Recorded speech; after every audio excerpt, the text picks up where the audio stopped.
Et donc, moi, je suis arrivé à m'intéresser au chamanisme par l'intermédiaire de Romuald Le Terrier, qui est un chercheur ethnobotaniste spécialiste du chamanisme, et qui a remarqué qu'il y avait énormément de phénomènes de rétrocausalité dans le chamanisme. Donc, on a beaucoup discuté de cette question, et après avoir réfléchi, donc stimulé par Jacques Vallée, j'en ai déduit que si la théorie que je propose avec les trois densités était juste, on devait voir des vaisseaux dans les expérienceurs devaient voir des vaisseaux dans leur vision. J'ai téléphoné avec Romuald après, il s'est mis à m'envoyer plein de photos d'illustrations de vaisseaux vus par les expérienceurs dans leur vision. Et là, je me suis dit, bon, ça va, c'est bon.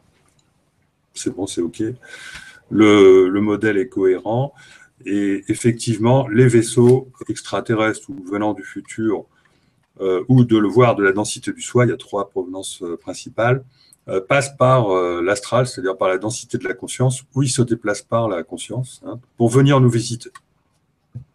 Alors, à ce sujet, justement, et d'apparition de vaisseaux ou de personnages et de liens avec le chamanisme, je ferai volontiers une incartade aussi dans le fait religieux. Et la question qu'on peut se poser, c'est les chamans ou certaines personnes qui disent avoir vu des êtres de lumière, certains l'appellent Christ, d'autres la Vierge, parce qu'ils ont cette référence culturelle-là et donc peut-être ils calquent. Est-ce qu'ils ont pu voir des êtres appartenant à un autre niveau vibratoire? J'espère que je vais utiliser les bons mots pour Philippe, pour être réglo. Voilà, est-ce que peut-être ce à quoi ont accès les chamans, ce ne sont pas des anges ou des êtres, je ne sais pas, religieux, mais est-ce que potentiellement ça pourrait être ces êtres supra-humains qui viennent d'un autre espace-temps ou qui viennent d'un autre niveau vibratoire? Qu'est-ce que vous en pensez, vous, Morvan?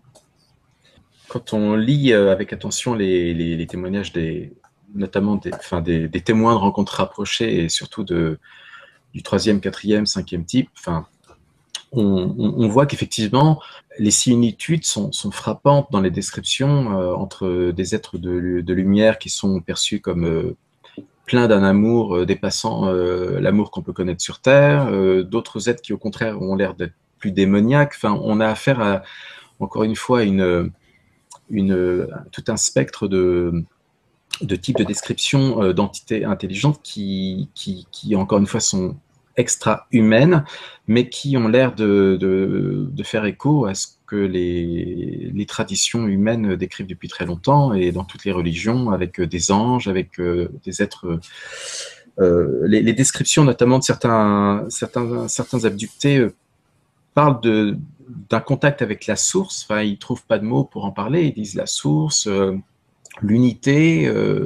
D'autres parlent de Dieu lorsqu'ils sont croyants, et avec des ressentis aussi de présence extrêmement aimante, avec un peu comme dans les EMI, où on a l'impression d'avoir affaire à un amour à l'image de ce qui est décrit dans le christianisme et dans d'autres religions. Donc effectivement, il y a probablement, et puis quelque chose aussi qui a été noté depuis très longtemps, c'est que dans certaines apparitions très anciennes, pas forcément très anciennes d'ailleurs, il y a quelquefois des apparitions qui ont l'air de mêler le phénomène ovni conventionnel, tel qu'on a l'habitude tel qu'on a eu l'habitude de se le représenter depuis quelque temps, avec une vision de type extraterrestre, avec des apparitions mariales, des choses qui font directement référence aux religions, au pluriel.